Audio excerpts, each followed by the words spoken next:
Hello, good day sa inyo mga sir and welcome nga po pala dito sa aming YouTube page na Romales Brothers Backyard. So share ko lang po sa inyo itong aming mga balahe dito sa aming simpleng backyard. So ito po yung aming mga winning bloodlines na Mel Sims Black, Moonwalker Grace, Kelso, and Sweater. So ngayon po ay medyo maganda yung aming mga naging palahi at medyo madami-dami na rin po ano. So yun lang po, sana ay umabot ito sa mapabandidan namin ano.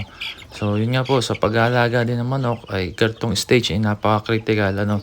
So kahit ganong kadaming sisiw ay hindi pa rin natin o wala pa rin kasiguraduhan dito kung ilan yung mabubuhay o magtutuloy.